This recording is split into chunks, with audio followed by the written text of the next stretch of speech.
Olá, amados, que a graça e a paz do Senhor Jesus seja com todos. A Ele, ao Senhor, toda a honra, glória e poder, porque somente Ele é digno de louvor.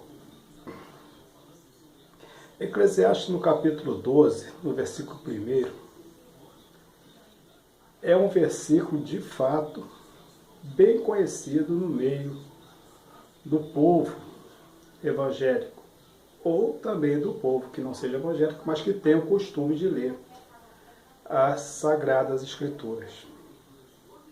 O texto diz o seguinte: lembra-te do teu Criador, antes que venham os maus dias, antes que venham os maus dias, os quais venham a dizer, não tenho neles contentamento. Lembra-te do teu Criador no dia da tua mocidade, antes que venham os maus dias, dos quais venham a dizer, não tenho neles contentamento. Esse trechinho, mocidade, ele é muito importante. Por quê? Porque existe, isso é inegável, não tem como nós não colocarmos esse fator principal no meio da vida de um evangélico, que é o fator chamado guerra. Existe uma guerra. Não tem como você viver no evangelho sem saber que você está numa guerra. Não tem como. Não é impercebível. Sempre vamos perceber isso. Eu digo de evangélicos, não estou dizendo de frequentador de igreja, estou falando de quem é evangélico, salvo e que tem conhecimento das Escrituras. Então, a nossa guerra é contra o vizinho?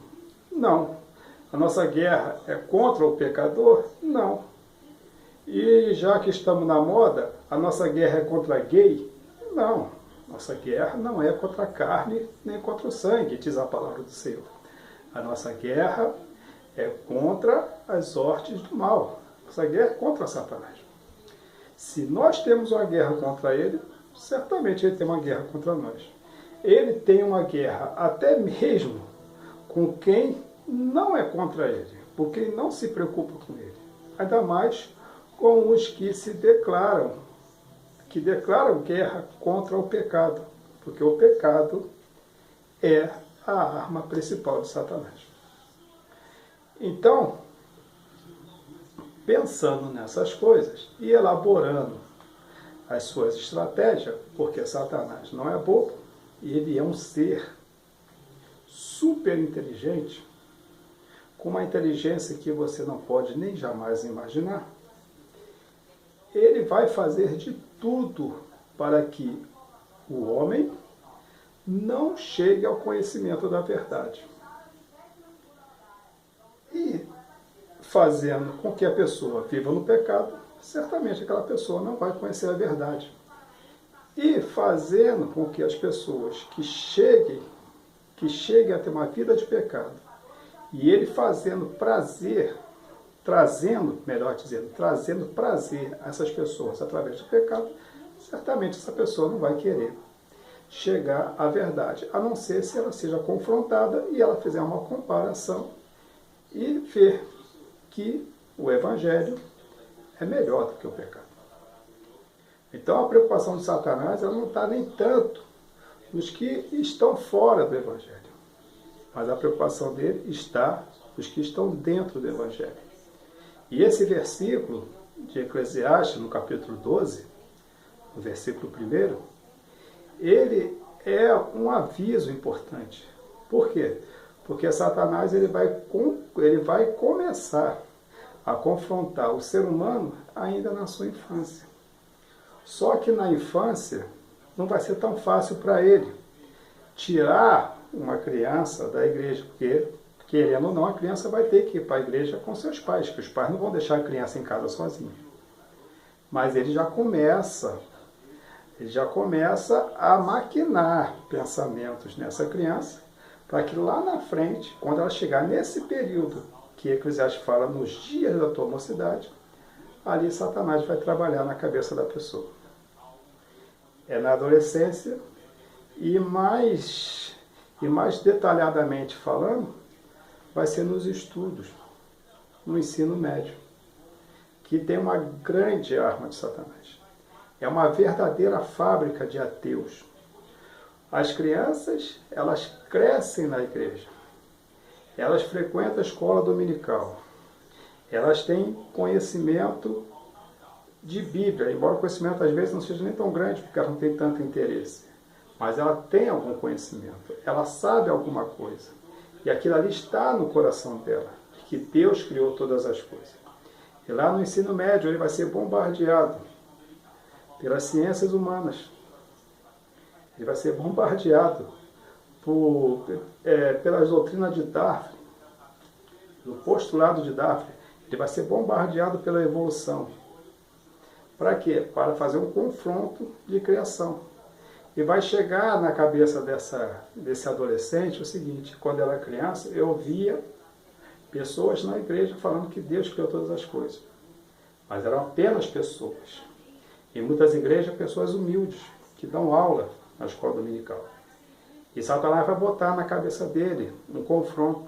Ele vai falar: lá eram pessoas humildes, aqui são professores nomeados, aqui são professores formados, são pessoas que estudaram, falando de descobertas de pessoas que têm conhecimento até maior do que esses professores.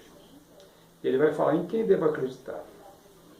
As pessoas estudadas ou pessoas que às vezes nem o ensino fundamental tem. Já é o primeiro confronto. E ele vai passar a acreditar na evolução.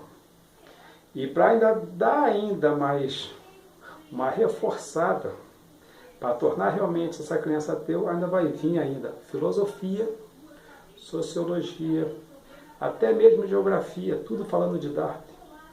A filosofia ataca o cristianismo. Ela vai falar lá, todo mundo que estudou no ensino médio de filosofia, ou está estudando agora, pessoas que gostam de filosofia, você vai ver que é claramente o ataque da matéria, filosofia e sociologia, principalmente, ao cristianismo. De que o cristianismo que prejudicou o crescimento da população, o crescimento intelectual, aí nos séculos passados, aí, de século XVI, XVII, século XVIII e tantos outros, e vai trazer essa informação de que é o cristianismo que perseguiu, que matou, que obrigou pessoas a ser cristão. Isso é mentira, não é cristianismo. Houve uma perseguição religiosa? Houve, mas não foi cristão. Quem perseguiu foi o catolicismo. É bem diferente do cristianismo. O cristianismo, na sua essência, onde é que podemos conhecer o cristianismo na sua essência? Só tem um lugar, é na Bíblia Sagrada. Agora você veja-se as atitudes, você veja-se as investidas da Igreja Católica nesses séculos passados, e até mesmo hoje, tem alguma coisa a ver com o cristianismo bíblico. Vê se tem alguma coisa a ver com o que Jesus nos ensinou. Jesus não ensinou nada disso. Jesus, sempre que ele pregava, ele trazia sempre uma alternativa. Ele falava assim: aquele que quiser vir após mim, negue-se a si mesmo. Toma a sua cruz e me siga. Quer dizer, ele está fazendo uma oferta, uma proposta. Quem quiser, quem não quiser, não queira. É o direito da pessoa não aceitar. Mas a Igreja Católica, ela obrigava, ela forçava, ela matava. E a mídia em si, entendeu? As pessoas que ensinam filosofia, sociologia, até mesmo geografia, história, ciências humanas, que não sei nem por que ensinam essas coisas, elas trazem uma, como é que eu posso dizer? Elas fazem uma comparação muito grande a respeito de cristianismo envolvendo o Evangelho e deixa passar outras coisas piores. Deixa passar batido. Ou então eles trazem a imagem de quê?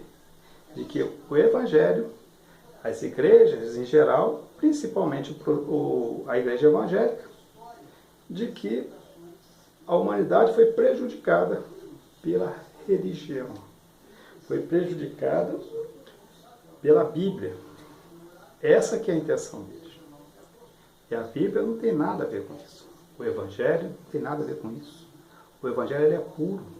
O Evangelho ele é opcional. Você aceita se você quiser. Eu sou evangélico porque eu quero. O dia que eu não quiser mais ser, é problema meu. Isso aí sou eu com Deus. Eu não preciso ser forçado a isso, como eu também não preciso forçar ninguém a isso. Eu trago essas mensagens para quem quiser ouvir. Quem não quiser ouvir, não ouça. É uma opção. Mas a formação de ateus, ela é forçada. Ela é ilegal. Eles não trazem, eles não deixam, eles não trazem, melhor dizendo, não trazem nenhum sinal de defesa.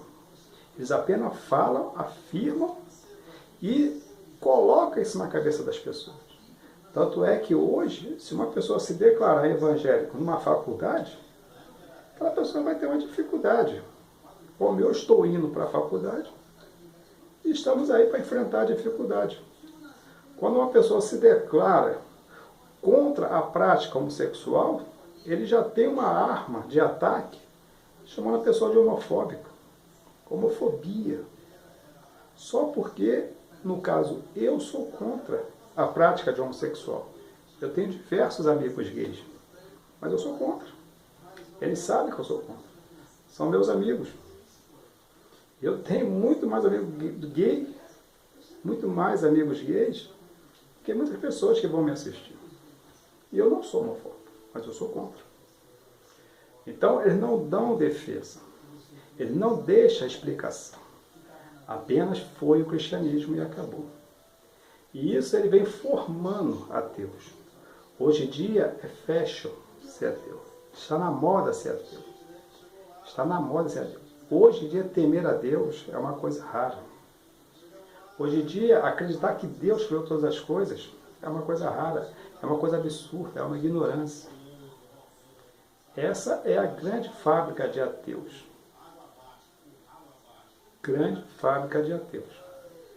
E Deus já deixou bem claro, lá na época de Salomão, lembra-te do teu Criador, que te criou, que criou todas as coisas, nos dias da tua mocidade.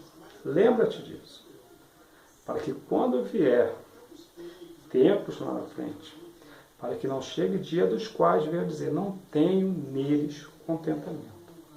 Porque um dia você, que teve o ensinamento bíblico, e hoje por causa de estudos, de amizades, se tornou um ateu, porque na verdade você não é ateu, mas se diz ateu, os seus dias vão ser dias sem contentamento. Contentamento é alegria, é o estado de alegria, é felicidade, é estar bem consigo mesmo. Você não vai conseguir ficar bem consigo mesmo. O evangelho que você aprendeu é o evangelho que pode salvar. É o único. É o único. E você que nunca aprendeu, nunca ouviu sobre o evangelho, comece a buscar mais em Deus. Comece a buscar no evangelho. Leia a Bíblia. É fácil adquirir uma Bíblia. Leia o Novo Testamento. Leia, medita. Peça ao Espírito Santo para te ensinar. E você vai ver que todos esses ensinamentos contra o Evangelho, contra o cristianismo, é nada mais, nada menos do que uma poderosíssima arma de Satanás para que você não chegue ao conhecimento da verdade. E lembra-te, servir a Deus não é difícil. Difícil é deixar o pecado. Até a próxima, querendo Deus.